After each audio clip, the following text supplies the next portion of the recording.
So let's see what it's all about. Thank you for joining me. Let's get on it. Okay, so the first thing that we do is pick a kingdom. And we have a few different kingdoms to pick from. So let's take a look at each one of them and see what's on offer. So firstly, we have the Norsalio kingdom. The ruler, his name is Rubino. He is the keeper of the Brigandine of Justice and heir to the throne of Norsalio. Rubino's empathy for others and kind heart makes him loved by the people. He also possesses the strength of character to always do what is right. With the flames of war threatening to destroy his nation, Rubino IV steps onto the battlefield to fight in the name of justice.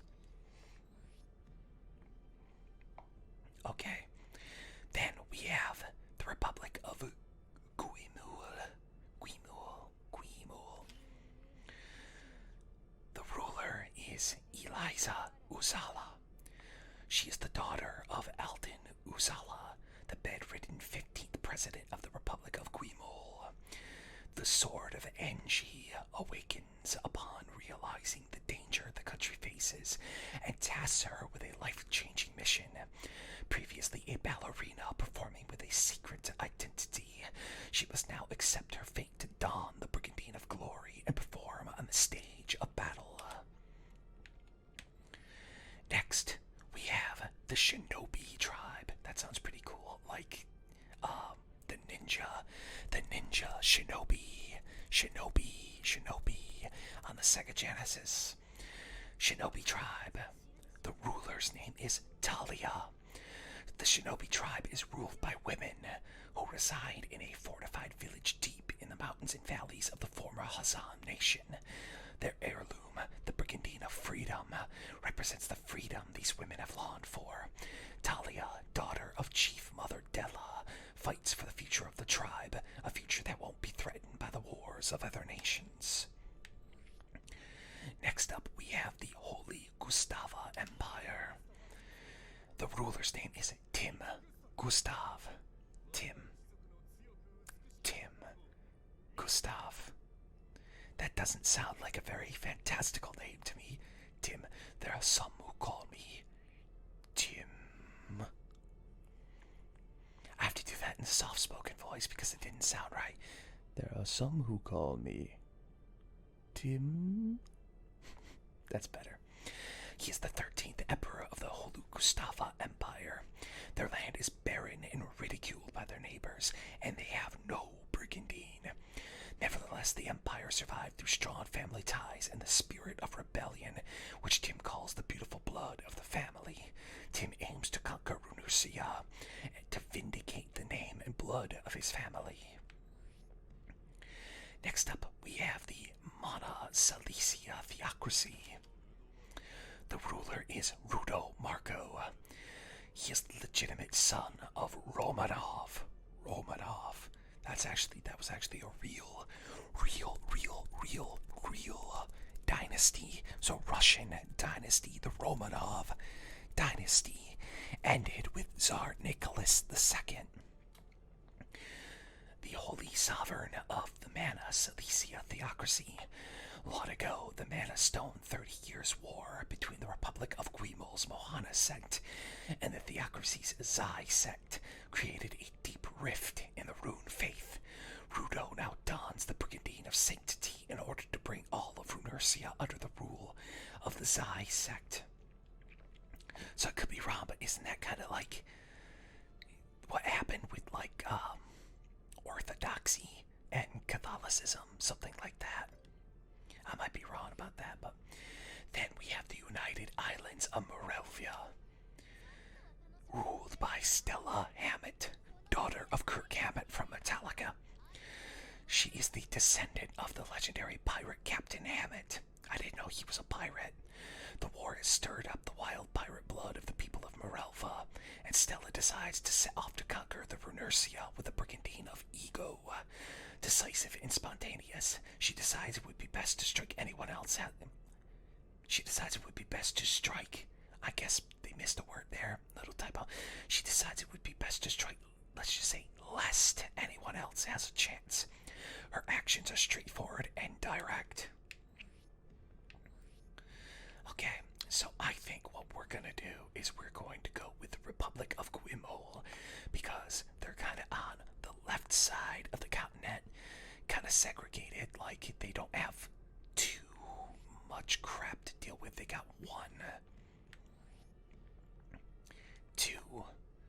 two enemies to deal with, whereas these guys are on islands and also have a couple of enemies to deal with. Probably the best would be the Norsalio Kingdom, really, if you think about it, because they're on an island. They're kind of segregated from everybody. You know, maybe I should go with them. I'm just concerned about, like, the logistics of sending troops across the island, you know. It would be like, well, actually, you know, in World War II, that helped England defeat Hitler, because Hitler blitzkrieged through Europe and conquered France, but then could not take England because he couldn't blitzkrieg his tanks over a body of water, obviously, right? So, frustrated with his lack of progress in defeating England, he then attacked his ally, Russia, betraying them, and that's how the Russians got involved in World War II. Just a little fun fact. So, I'm actually going to go with the Norsalio Kingdom, because even though I played the original Brigandine, I've never played this one, and furthermore, I kinda stunk the place up when it came to playing the very first one. My younger brother was ridiculously good at the first Brigandine. I wasn't. I was more of a Dragon Force person over on the Sega Saturn. But in any case, let's go with the Norsalio Kingdom. But before we do, just a little intermission. After these messages, we'll be right back. It's time for Mike's Talk. Mike Talks Sports Drinks. And my drink, whoa, that was loud. My drink of choice this week is C4 on the go. And it is 0 sugar because I don't drink sugary beverages. And the only flavor they had at the store was frozen popsicle, which is fine because it's delicious. So let's drink up.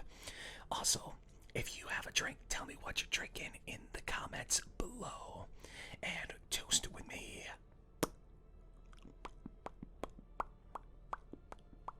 Okay.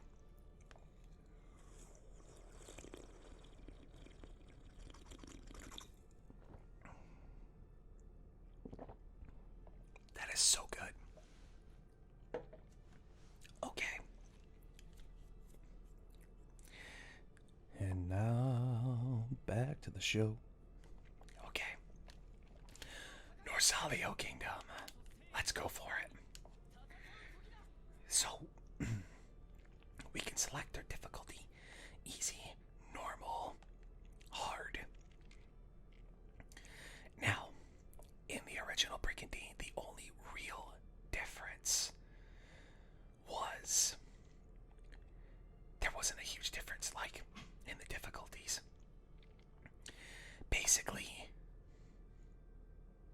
Basically what the difficulty was that if you pick normal, you'd have a time limit, which you have here, and basically you couldn't, like, form a wall essentially on the battlefield.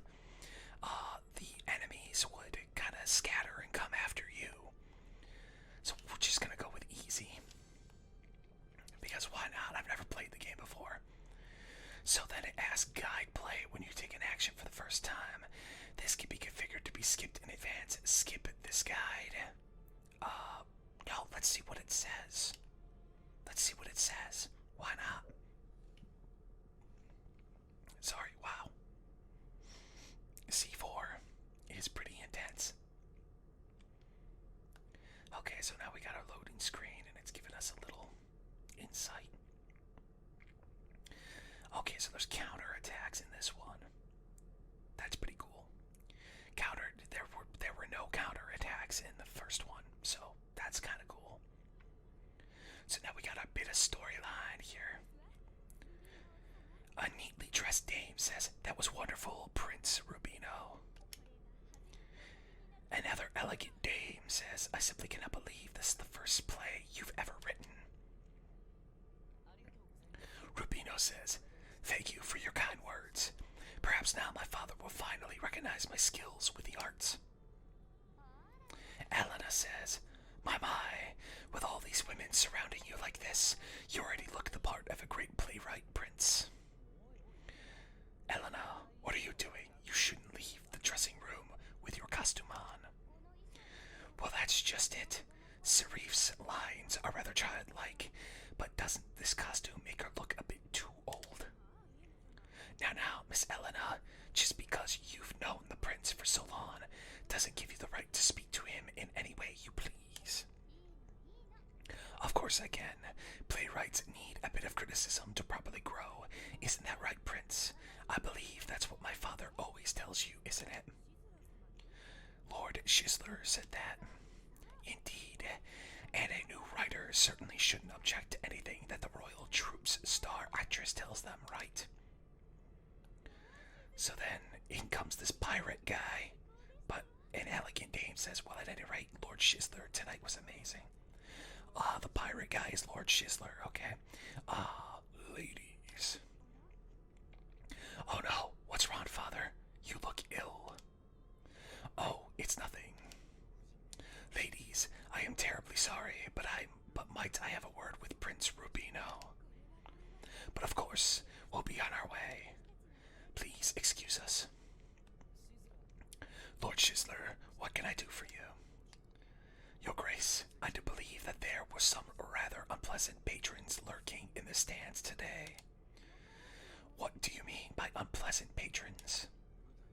"It is rather difficult to see the audience while on stage, but we have the ability to sense the mood of our patrons. You might call it an actor's intuition of sorts.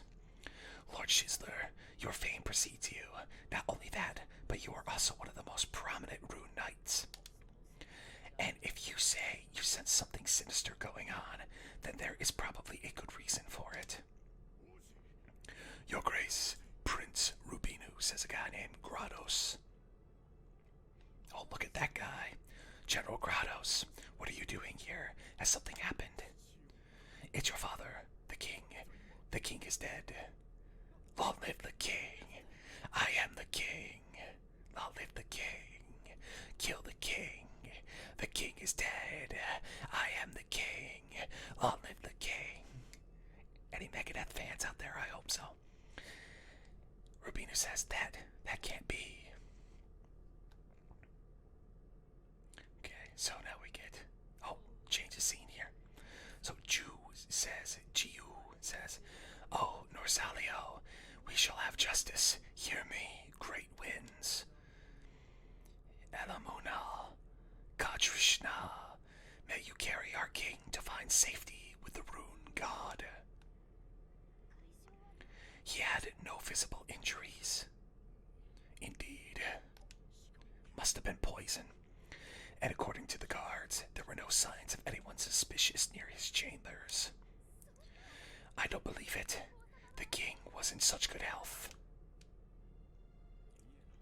Elena, mind your tongue. You're being rude to the general. It's quite all right, Lord Schisler. I just don't know how I will ever atone for allowing something like this to happen.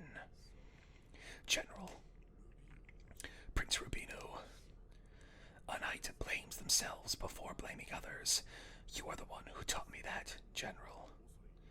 I don't know what to say. At any rate, blaming you or any of the guards is not going to bring my father back. Lord Schisler sensed it himself. There is no doubt that something sinister is approaching our country of justice. It is our prince. It is as our prince has said. Xiu. What's wrong? You look pale. What is going on? Purple light. The Brigandine.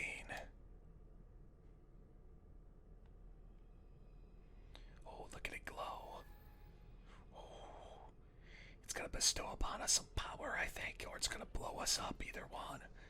Big Bane attack.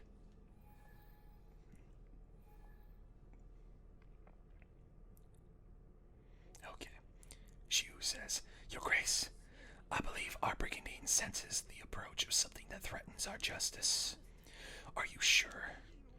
Prince Rubino, General Grados, we have an emergency. We have just received word that our eastern base, Warren, has been captured by the Holy Gustava Empire. By Tim? It can't be. Yikes. We're losing already. That's not good. Those dirty Gustavans, they have made more than a few threatening moves as of late. They're probably behind the king's death as well. Lord Schizler, in that case, it would also be safer to assume their involvement. These embers are going to spread to other nations as well. They may very well envelop the entire continent of Runersia. Your Grace, even if the continent is to be engulfed in the flames of war, we cannot allow Norsalio's flame of justice to ever be extinguished. That's right, because you and I are the indestructible team. The fate of the Norsalio kingdom is tied to that of the Holy Gustava Empire. Without warning, those barbarians have invaded our nation and now occupy our land. And this is but a small portion of the fire that is now raging on Runersia. Our justice is being threatened. We must take a stand before the fires spread and consume us all. We shall carry our justice to every corner of this world and show the people the true path. It shall be done. Move out.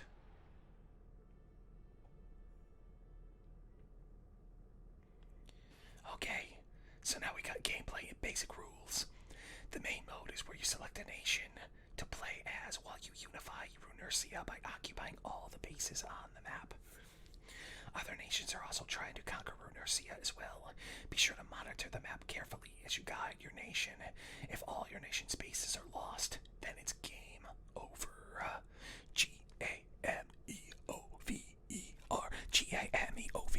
Gameover. Gameover. Game over. Alright. Gameplay is divided into an organization phase where preparations are made and an attack phase where invasions occur. One season consists of one organization phase and one attack phase. The organization phase is where you prepare for battle by summoning monsters, organizing your troops, and positioning them at bases for invasions or defense. A horse icon at the top left of the map screen indicates you are in the organization phase. Okay, so this is very similar to the very first Brigandine then. During the attack phase, troops or units will battle to control bases. Other enemy nations will also fight each other during this phase. Defeat an enemy nation in direct combat to occupy their base. If there are no knights in the target base, you occupy the base immediately. A sword icon at the top left of the map screen indicates you are in the attack phase.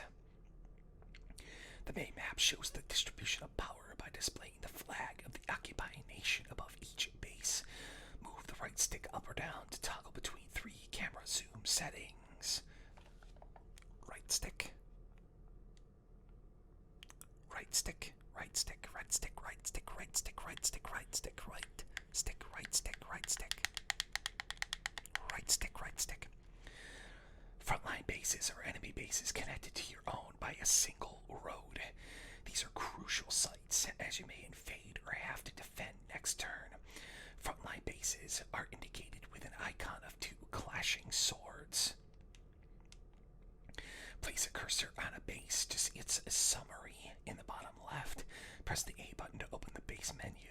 You may summon monsters at your bases. They may then be assigned to a troop if there is a knight stationed there. You can see which units are stationed at enemy bases via base info.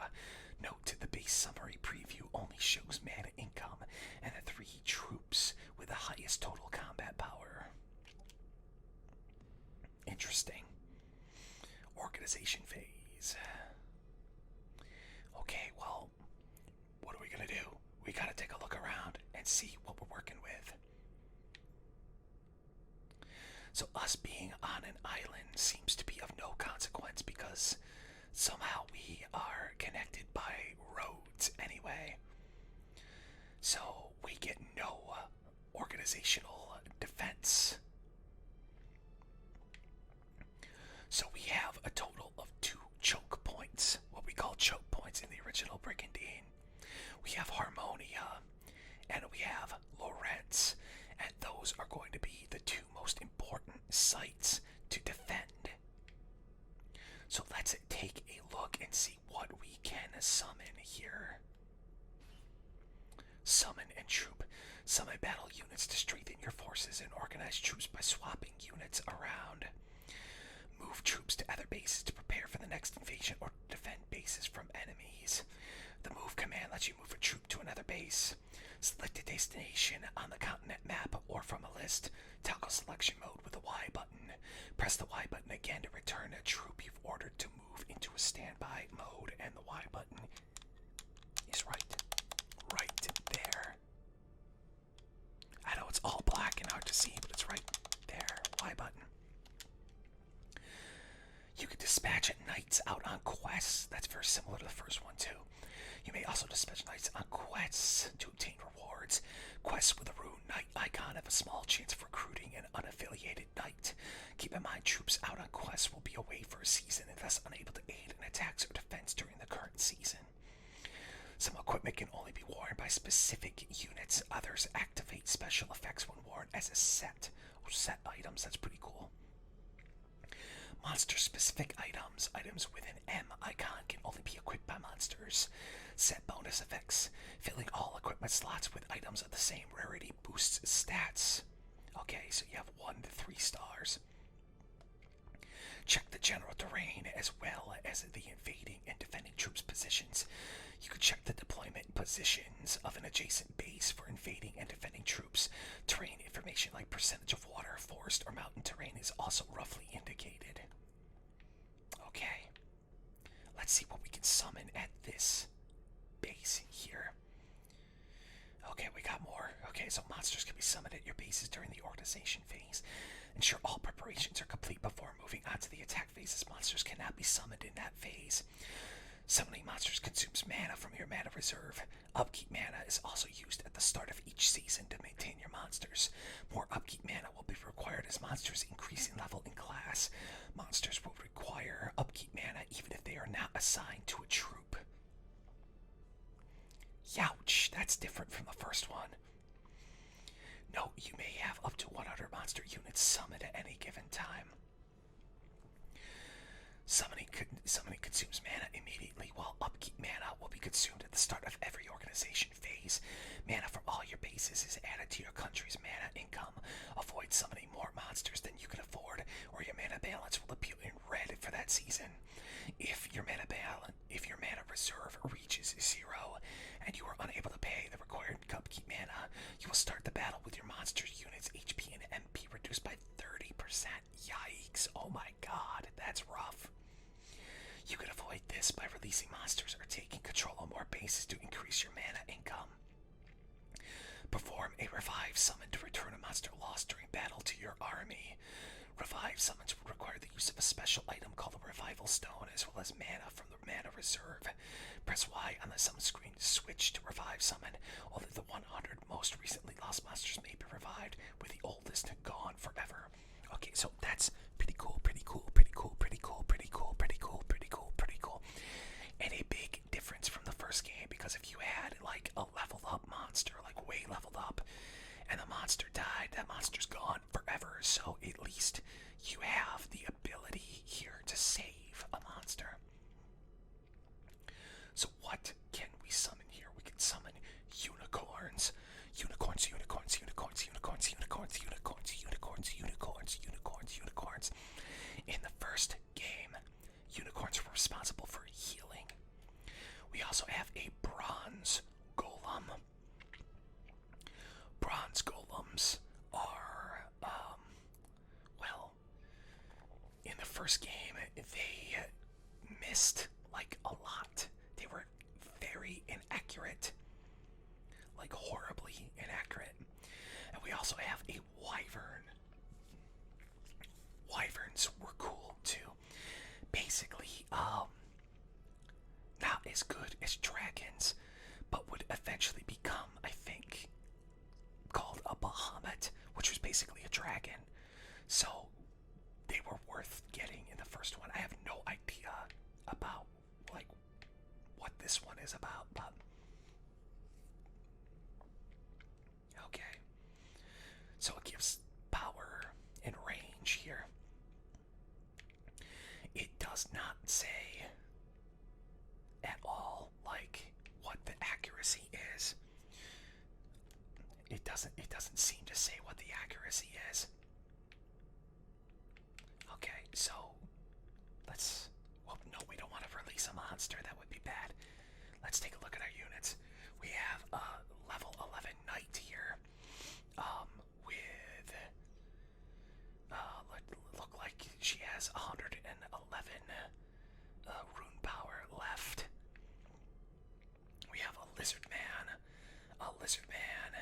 a centaur, so very weak troops. And we also have a knight here. Let's see. I have no basis, obviously, for what's strong and what isn't in this game. But we just take a look, we just take a look.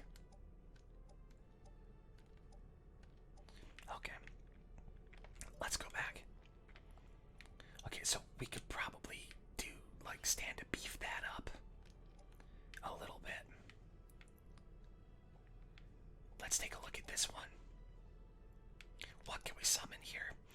We can summon an imp. An imp was not in the first game, so that's a brand new troop. Kind of reminds me of the pixie in the first one. We have a mermaid. So there was a merman in the first game, and mermen were utterly useless. So I'm willing to bet mermaid is probably just about as useless, but I could be wrong. We also have a gigas. That looks pretty cool, doesn't it? I'm willing to bet they not grow, but what am I trying to say? But like, I'm willing to bet they're kind of inaccurate, though. Being so big and everything. So in the first game, a gigas was an entirely different thing. A gigas was an evolved form of a giant. Okay, so here you can summon goblins. Interesting. Okay, unicorns and dragons. Dragons, you know a dragon's gonna be good for it, right? The cool thing about dragons, obviously, is the acid breath. Oh, I guess goblins can paralyze too. Acid breath is like this long-range cool breath type thing. What can we summon here? Centaurs, wyverns, and giant snakes. I'm guessing this is kind of similar to hydras from the first game. Okay, and now we have our main castle. And what can we summon in our main castle? Whole bunch of stuff. We got imps. We got elementals. That looks pretty cool. Lizard men, rocks, giant snakes, and angels. Angels were very good in the first game. Incredibly good. Okay. So what we would do is we would summon something, put it on our guys, and then move people over to the main castles. Because there's no point in having anybody in castles in between right now. Because no enemies can get to those castles anyway. So, like, why have people there, right? So let's take a look at what we're working with here in terms of troops. So he has, what does he have? He has a frost frost dragon. I'm guessing that is one of the evolved forms of a dragon. Probably a pretty safe bet. And an iron golem. He seems pretty strong to me. But he's only level 5. See that? He's only level 5, level 5, level 5. So he's a lot like Prince Lance from the first game. So then we have Kratos, and Kratos has a Cyclops, a Wyvern, and a Dragon. Then we have Shu. Shu is the healer, obviously, gonna be.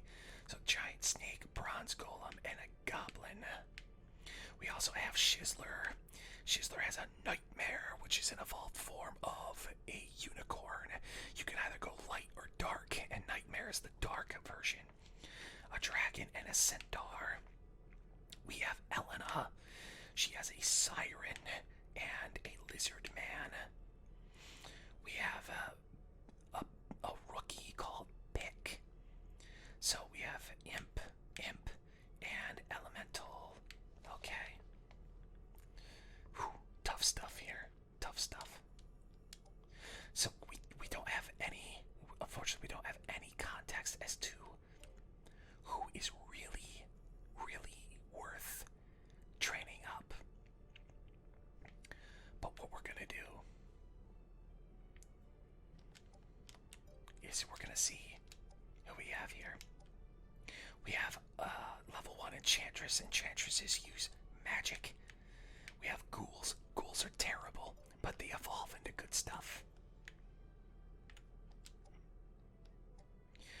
We have a level 5 Hunter with an angel and a unicorn. We also have a monk with a giant snake and a mermaid. And then we have over here, we have level 12 Bishop and a fighter.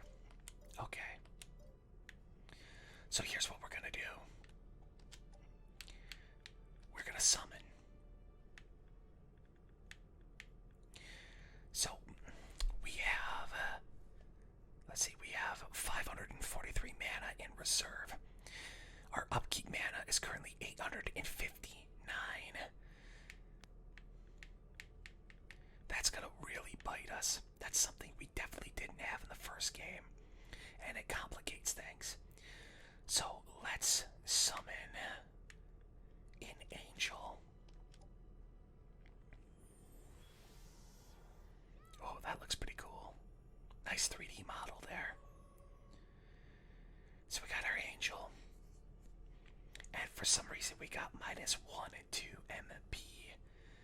Okay, so I guess there's a little bit of like randomization with the stats here.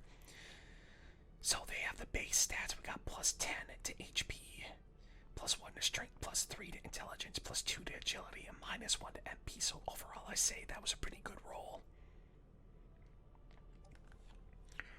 Okay. So then we are going to summon an elemental because I have a good feeling these things are going to come in handy.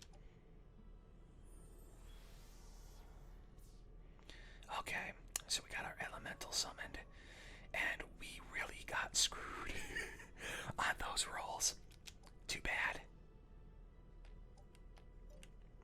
That's okay though. I mean, how big of a difference can it really make? So, units. We are going to move an elemental over to him. And let's take a look. We'll move an angel onto her. Cool stuff.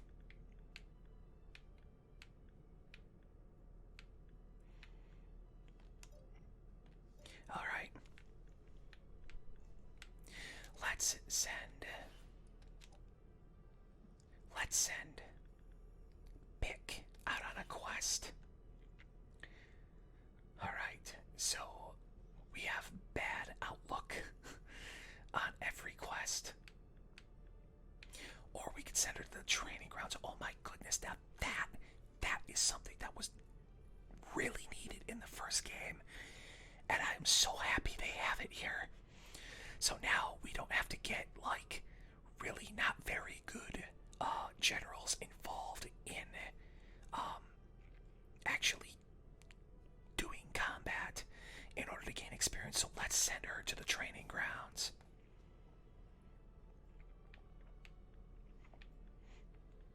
Awesome. Awesome, awesome, awesome. I'm loving this game so far. Okay, so we got a level 1 person here. So let's send her out to quests. Let's send her to the training grounds. Okay, and now we come over here. We have a level 5 and a level 6. So let's move them. Okay, we're just gonna move them. We're gonna move her to here. And we're gonna move... Oh, wait. We're gonna move him over here. Just equal distribution here. Alright. Now we're going to move him over here. And Grados is gonna come over here as well. Now we're gonna move Shu over here. Shizzler here. And Elena there. Okay. Now we're gonna end our phase.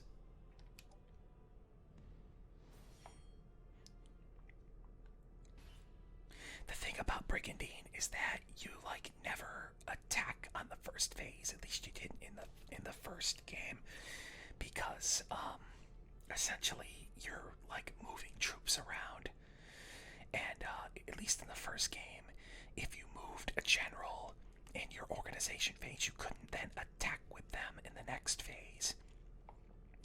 So only troops on bases adjacent to an enemy base can be directed to attack. However, troops that have just been moved are unable to aid in attacks until the next phase, you see, so it's the same way here. So troops out on quests are also unable to attack for obvious reasons. Check the enemy base you're invading beforehand by viewing its base info menu. Bases adjacent to an enemy base will display the total combined combat power of the 3 strongest troops stationed there. If your combat power is higher than the enemy's, it is displayed in green. Once you finish issuing attack commands, and the attack phase in each country will begin their invasions. So that's something also that the first game didn't have. Definitely was telling you what castle, like a base, was more powerful than the other. So I think that's pretty cool. So we have a total CP here of 13,352, but that seems to be including people that we've moved. So we can't really go by these numbers. So we'll end our turn here.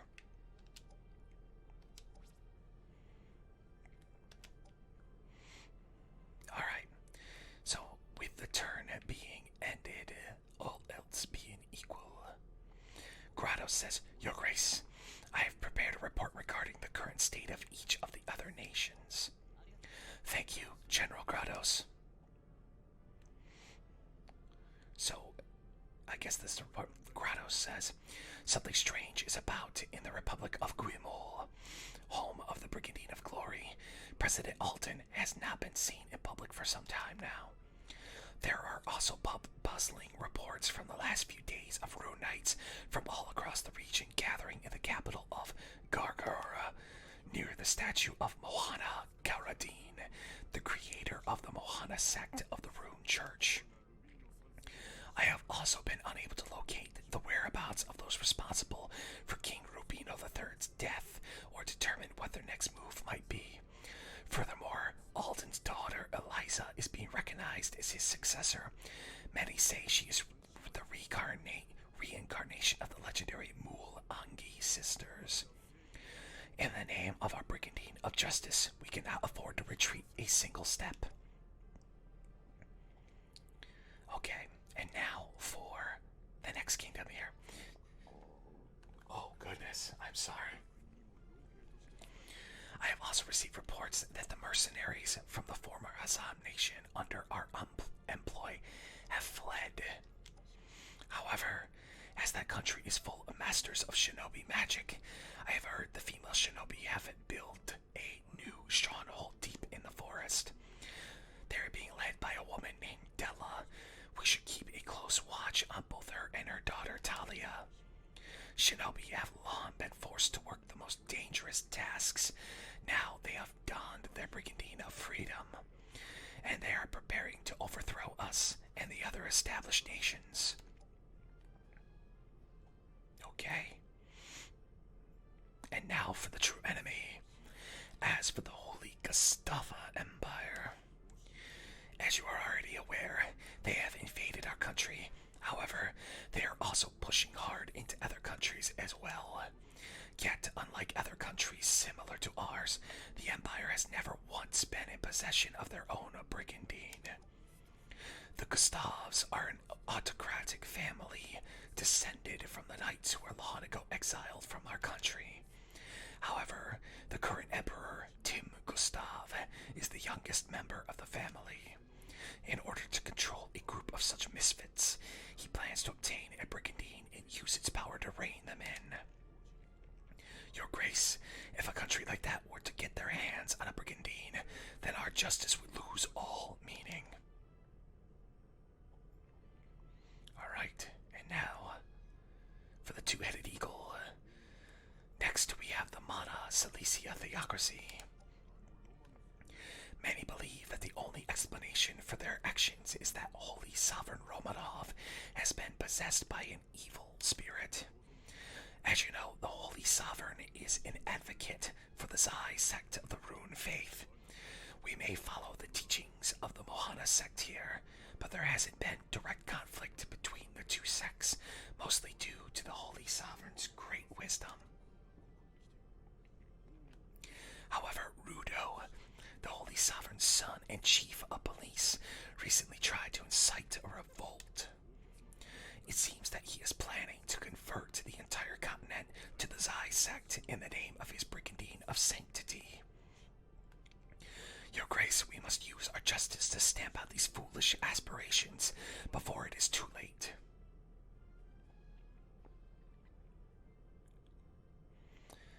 Next, there is one more nation that we must not ignore, even if they are on the far side of the continent. The United Islands of Morelva. Unlike our country, which was founded by the great Edessa, they had not the guidance of strong leaders. Instead, it is a kingdom made entirely of pirates. Yarr. Ho, ho, ho. No, that's wrong. Yo ho, a pirate's life for me. However, there have been reports of a woman named Stella, said to be the descendant of a great pirate leading the islands. It's as if she is the very embodiment of the vanity of the Brigandine of Ego represents. Let's demonstrate the difference between their conceit and true power. Interesting. Thank you, General Grados. You have done well. Alright, excellent. Quest results. Okay. Nice. So we got great. I'm guessing that's great. So, my goodness. The C4, dude. Holy cow. It is something else. It is truly something else. Okay. So Pig's troop gained 200. Lenore's troop gained 300. Cool. Pig is now level 2. Sweet. Excellent. Oh, her troops gain experience as well. Now that is really awesome. So her two imps gain levels. Her elemental gains a level. Leonora gains a level. Her ghouls gain a level. Excellent. Sweet. I didn't realize she had so many. Oh, they gain multiple levels, I guess, is what it's trying to tell me. Yeah, okay. They're gaining multiple levels. Okay, cool.